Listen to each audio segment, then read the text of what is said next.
Olá, bem-vindo à Luterana Floripa.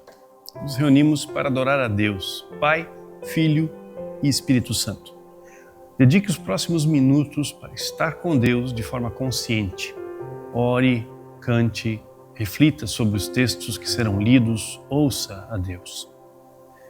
Nesse mundo, nós passamos por situações difíceis.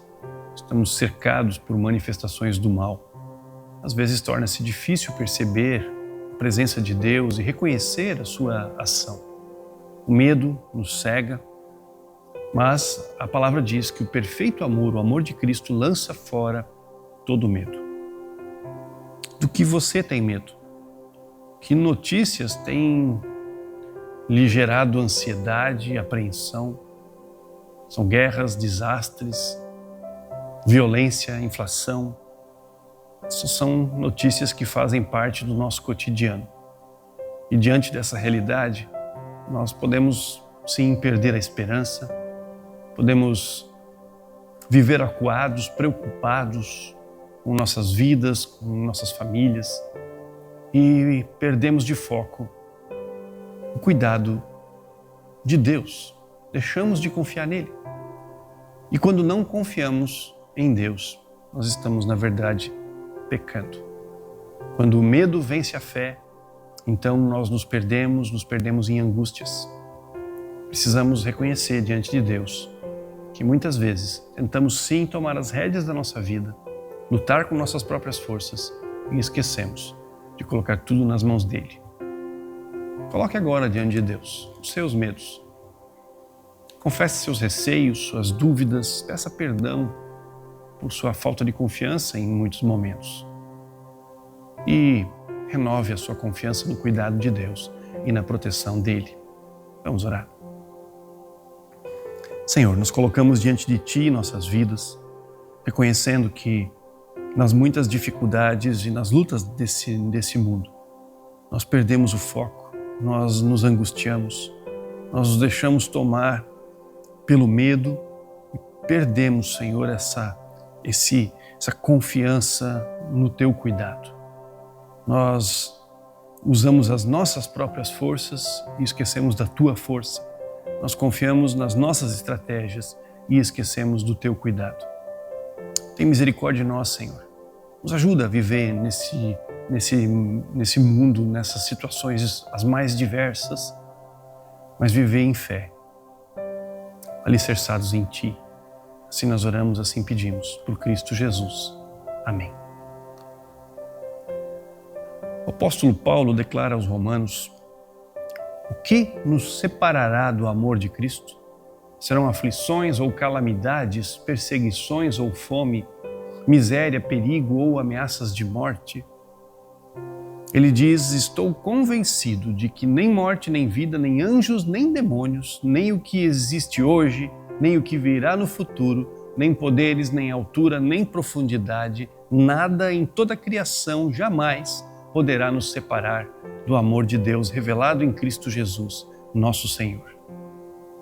Assim como o apóstolo Paulo, podemos também experimentar essa mesma certeza, não por nosso procedimento, por nossas obras, mas por causa do amor de Cristo manifestado na cruz. Ele nos amou, Ele nos perdoou, Ele nos protege e nos guia. Nada pode nos separar desse amor de Deus que está em Cristo. Louvado seja nosso Senhor Jesus.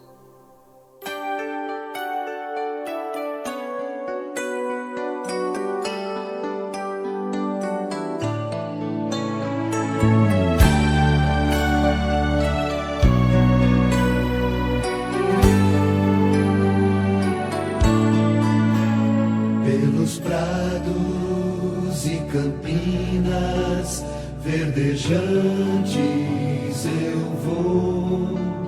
É o Senhor que me leva a descansar.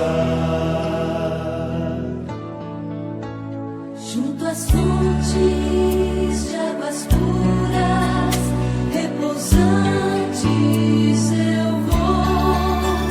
Minhas forças do Senhor vai animar.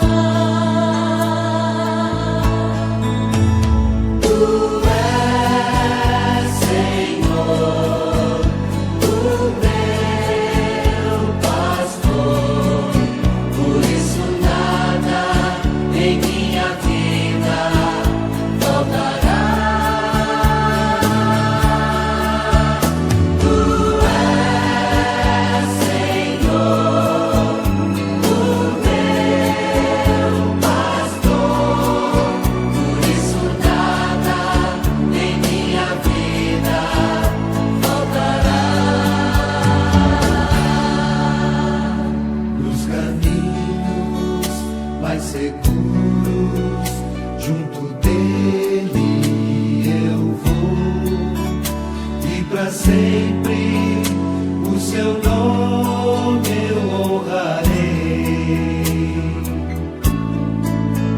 Se eu encontro mil abismos nos caminhos, eu vou. Segurança sempre tenho em suas mãos.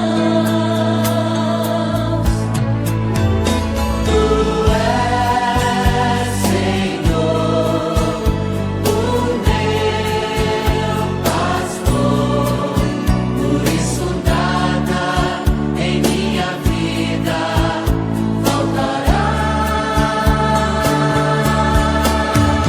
Tu és, Senhor, o meu pastor, por isso nada em minha vida faltará.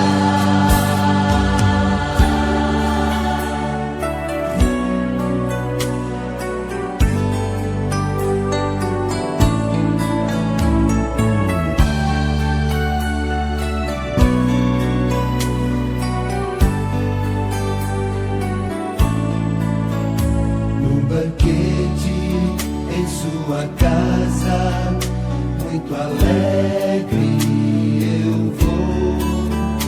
Um lugar em sua mesa me preparou. Ele unge minha fronte e me faz ser feliz e transforma a minha taça em seu amor. Tu és, Senhor, o meu pastor, por isso nada em minha vida faltará. Tu és, Senhor, o meu pastor, por isso nada em minha vida faltará.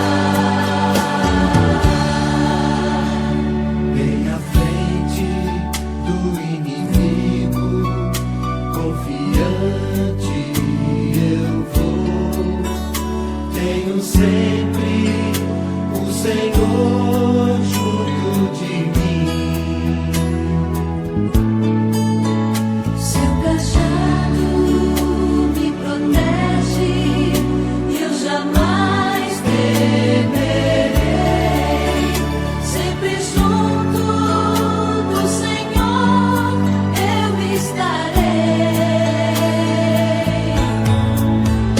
Tu és, Senhor, o meu pastor, por isso nada em minha vida faltará. Tu és, Senhor, o meu pastor, por isso nada em minha vida faltará.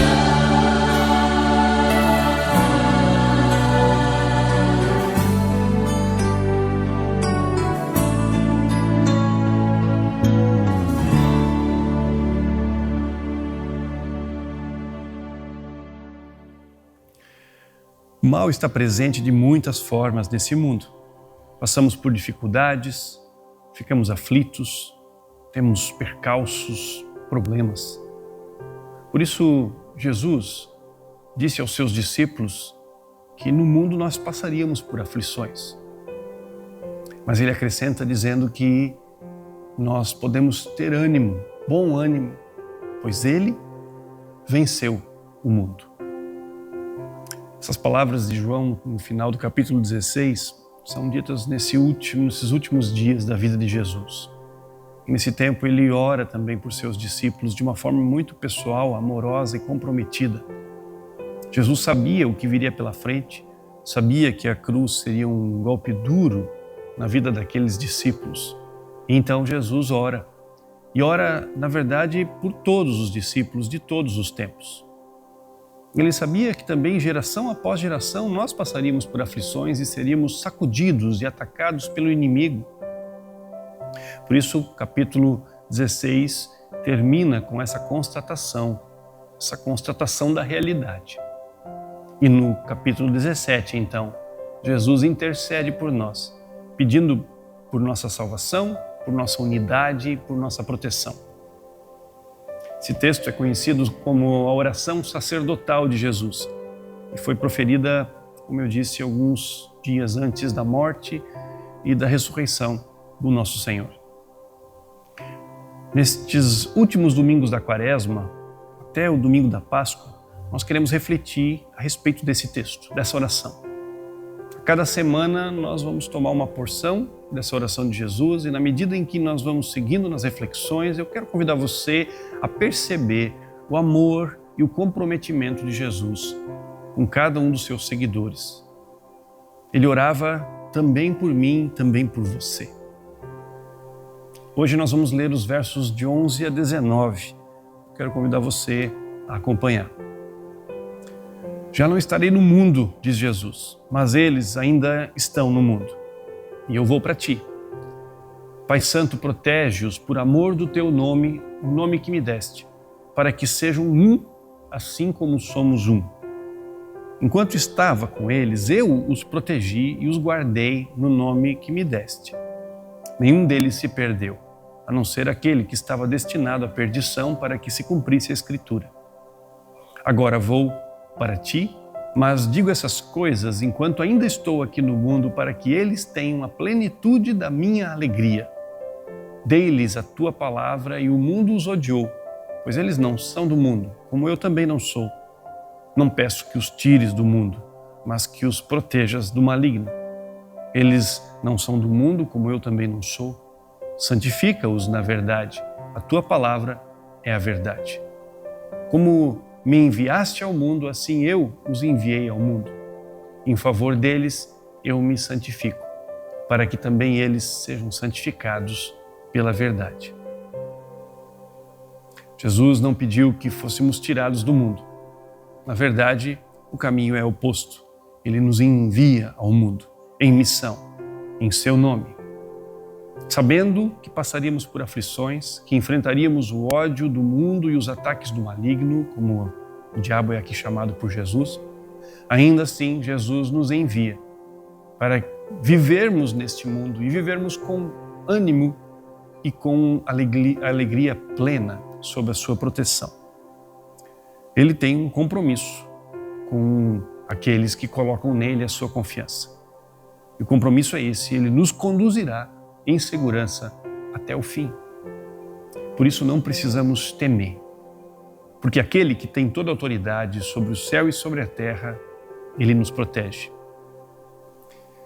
Muito do nosso medo e da apreensão diante dos diversos acontecimentos desse mundo, das notícias que nos cercam, nasce, na verdade, de uma visão distorcida a respeito da autoridade de Cristo e da proteção de Deus sobre nós. A palavra bíblica não é uma proposta de espiritualidade do medo, da fuga ou da autopreservação. É, na verdade, uma proposta de serviço voluntário e abnegado sob o cuidado e a proteção de Deus. A fé cristã é um chamado à confiança no Cristo. Ele é quem nos conduz em meio às diferentes tentações e às setas do inimigo. Colocar as vidas sob essa autoridade de Jesus é o que nos traz verdadeiro descanso, segurança e alegria plena, como ele diz, num mundo cheio de perigos e tentações e tristezas. O sangue de Jesus é que nos protege de todo o mal. Nós caminhamos pela fé, pela confiança.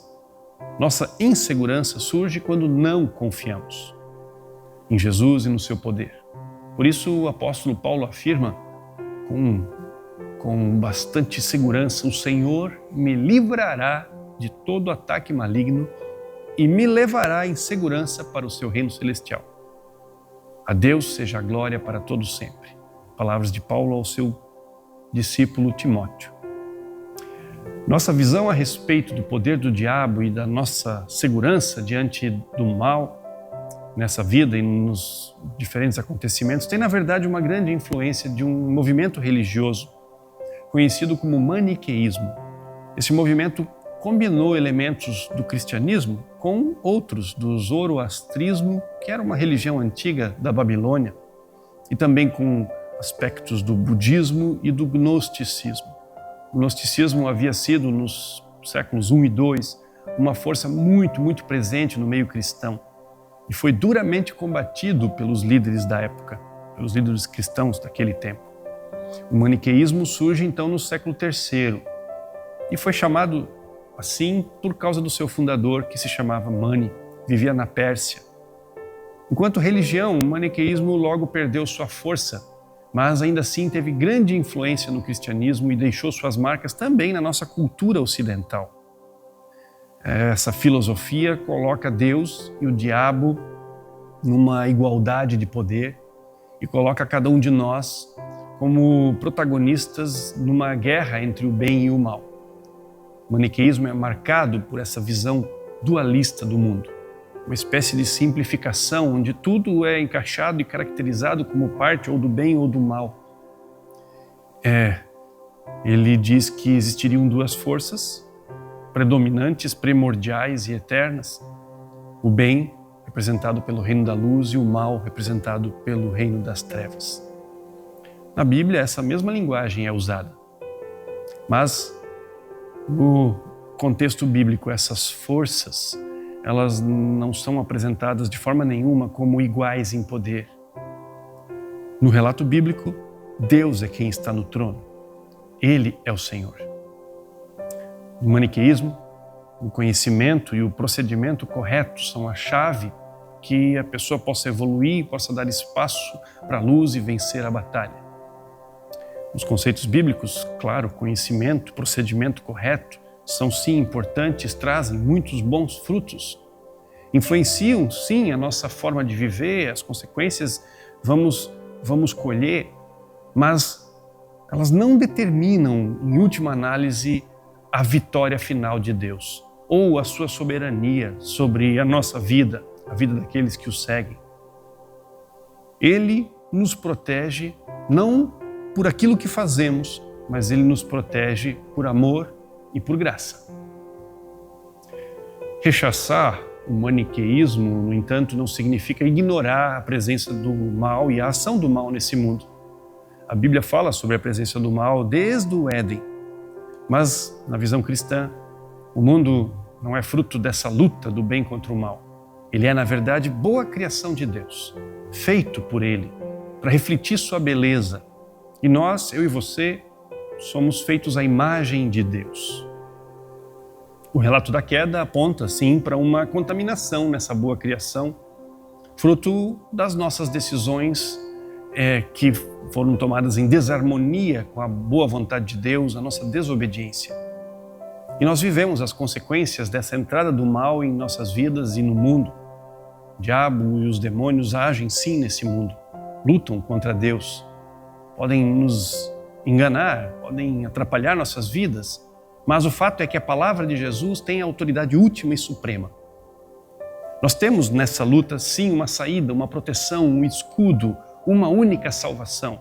E ela não está na nossa capacidade de lutar contra o mal ou de conhecê-lo melhor para vencê-lo. A nossa única possibilidade de vitória está na confiança em Jesus. Está na confiança em Deus, no seu poder de vencer definitivamente o mal. Deus, depois da queda, continuou ativo, interferiu na história, estabeleceu sua vitória e manifestou sua proteção.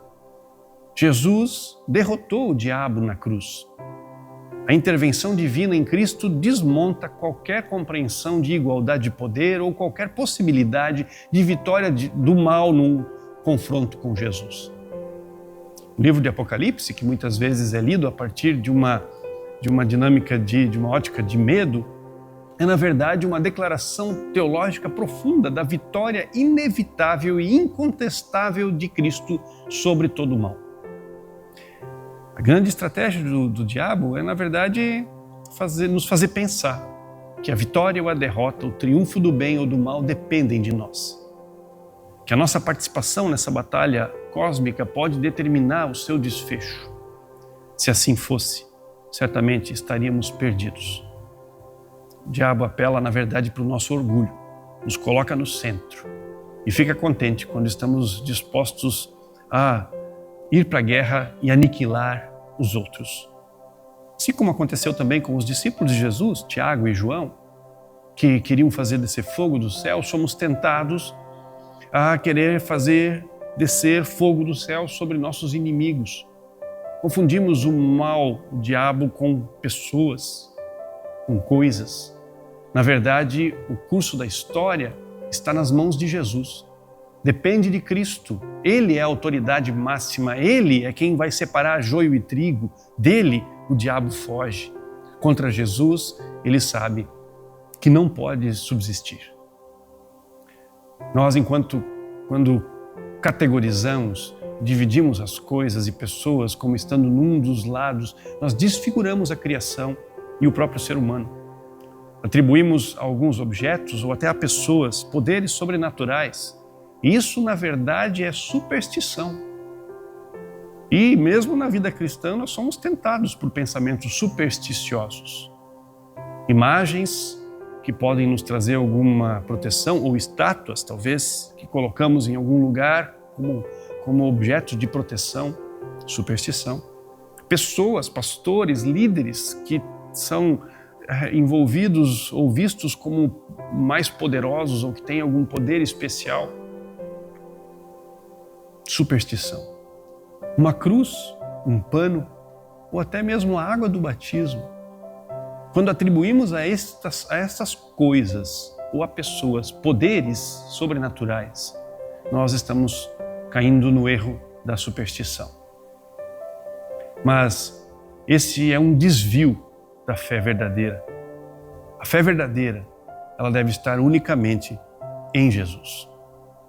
Na perspectiva bíblica, objetos mágicos ou enfeitiçados ou qualquer tipo de alimento consagrado, como era comum no tempo do Novo Testamento, não tem qualquer tipo de poder para aqueles que estão em Cristo. Ele nos guarda e nos protege. Já no Antigo Testamento também é afirmado que o ídolo nada é. Ele é pedra, ele é pau, ele é ouro, ele é prata. O problema está justamente na fé que depositamos, que as pessoas podem depositar nessas coisas. Se a nossa confiança está em Jesus, então nenhum objeto tem qualquer poder sobre nós. Se talvez você tenha algum objeto desse tipo na sua casa e nem sabe que possa ser supostamente enfeitiçado, não se preocupe. A proteção de Deus é tudo o que você necessita.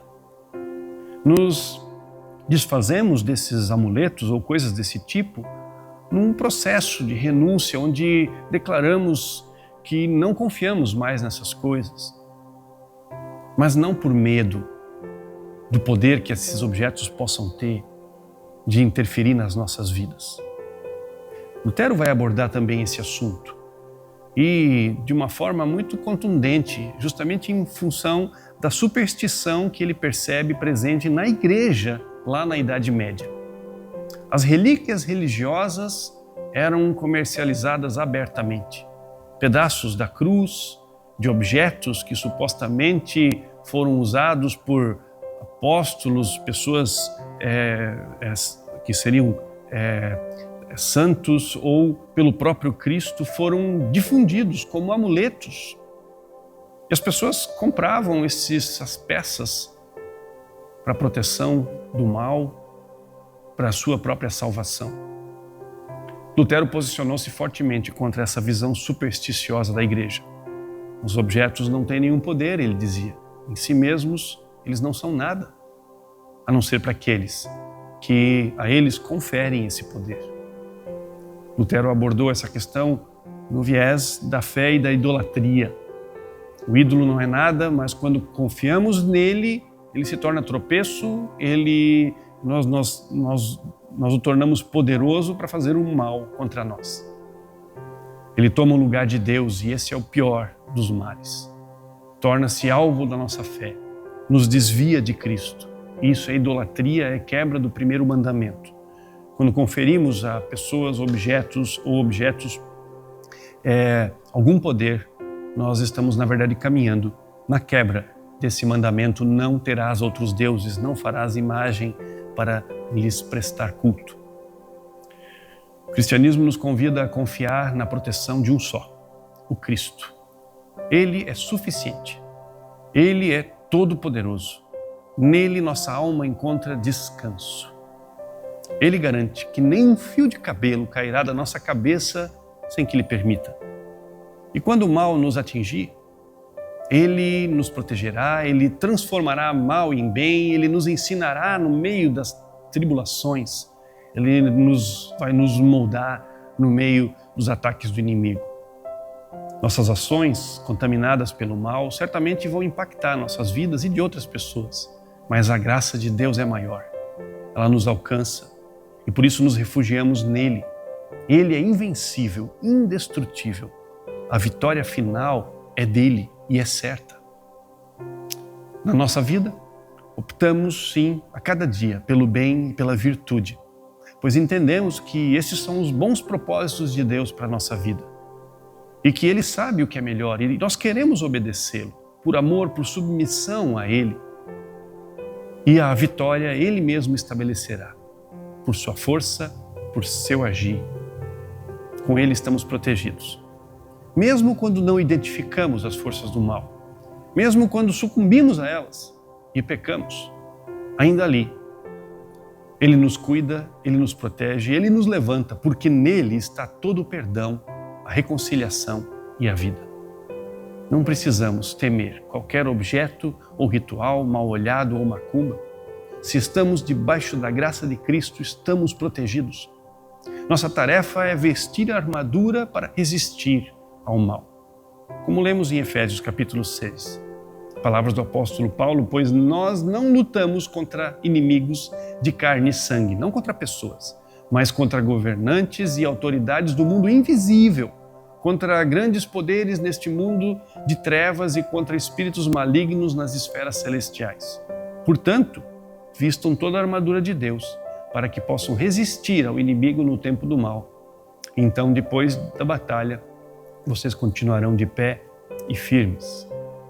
Continue a ler esse texto aí na sua casa. E você vai ver que as armas que Deus nos dá são Espírito e verdade, fé e a palavra. Acessamos a essa proteção divina pela fé. Não precisamos ter medo porque Jesus está conosco. Essa é a nossa fé, nisso está a nossa confiança. Vivemos e agimos a partir dessa fé. Por isso podemos viver com coragem num mundo turbulento, podemos seguir com alegria num mundo marcado pelo mal. Não precisamos andar, obviamente, na borda do precipício. Isso não seria sábio, seria tentar a Deus, mas também não precisamos, não devemos viver enclausurados, com medo dos ataques do inimigo e do mal que podemos sofrer, porque Deus disse que cuidaria de nós. Jesus nos conduz em segurança até o fim. Nossa tarefa é correr para os braços dele, confiar nele, em oração e na leitura da palavra. É nessa oração, nesse estar com Deus, nessa comunhão com Deus, que encontramos a segurança e que o nosso coração se tranquiliza. Por isso Ele nos ensinou a orar e nos ensinou por meio do Pai Nosso, onde Ele diz: livra-nos do mal. Essa oração, ela precisa estar nos nossos lábios, porque ela nos lembra que é Ele quem nos livra. E a oração do Pai Nosso é concluída também com uma declaração de poder, uma declaração da soberania de Deus. Nós dizemos: pois Teu é o reino, o poder e a glória para sempre. Eu e você precisamos dessa oração para lembrar quem tem todo o poder, quem livra do mal. O Senhor Jesus, aquele que te ama aquele que vai cuidar de ti. Concluo com as palavras de Tessalonicenses: o Senhor é fiel, Ele o fortalecerá e o guardará do maligno. Vamos orar? Senhor, nós queremos pedir que Tu nos envolvas com esse Teu cuidado a cada dia. Nos lembra, Senhor, que a nossa força nada faz, mas que Tu és aquele protetor, castelo forte, nossa segurança. Senhor, que na nossa caminhada, na medida em que enfrentamos as ciladas do inimigo ou os poderes do mal nesse mundo, que possamos lembrar, Senhor, que estamos vivendo aqui no meio desse mundo sob a Tua proteção e o Teu cuidado. E que assim, Senhor, com dedicação e coragem, possamos amar a cada pessoa em qualquer situação, sabendo, Senhor, que Tu estás fazendo a obra, de que Tu és aquele que estás agindo também em nós e através de nós. Assim oramos e pedimos por Cristo Jesus. Amém. Concluindo esse nosso tempo, quero trazer ainda alguns avisos. Em primeiro lugar, nós teremos no dia 13, próximo domingo, o brechó do Pão e Vida. Esse tempo do brechó é acessível a qualquer pessoa que quiser chegar aqui nos cultos da manhã e da noite. Você pode ali adquirir produtos, roupas e outras coisas em bom estado, e toda a renda desse brechó é investida nas famílias que o projeto Pão e Vida tem acompanhado e auxiliado. Se você quiser conhecer esse projeto, pode chegar aqui presencialmente no dia 13. Outro aviso é com relação ao curso Alfa. O curso Alfa é nosso curso de aproximação, de introdução nas verdades da fé cristã. Se você tem participado da Luterana Floripa e quer aprofundar seu conhecimento, se você quer revisar as bases da sua fé, então você pode fazer o curso Alfa. Nesse semestre ele será exclusivamente no sábado. As inscrições estão abertas, você pode fazer isso, e a data de início será no dia 12 de abril. Dia 12 de abril, então até lá, faça a sua inscrição, divulgue também para aqueles que porventura possam ter desejo de participar. Por último ainda, nós teremos em breve a Semana Santa. Na sexta-feira, dia 18, teremos culto da Paixão, aqui no nosso templo, às 9 horas da manhã. Você é convidado, é um culto introspectivo, um culto reflexivo. Você é convidado aqui a orar e refletir a respeito da morte de Cristo no nosso lugar. No domingo temos os cultos também de Páscoa, nos 3 horários, às 9, às 11 e às 19 horas. Você é nosso convidado. Deus abençoe, cuide da sua vida. E lembre-se, você está debaixo da proteção de Jesus. Se você confia nele, então Ele tem um compromisso com você. Até a próxima.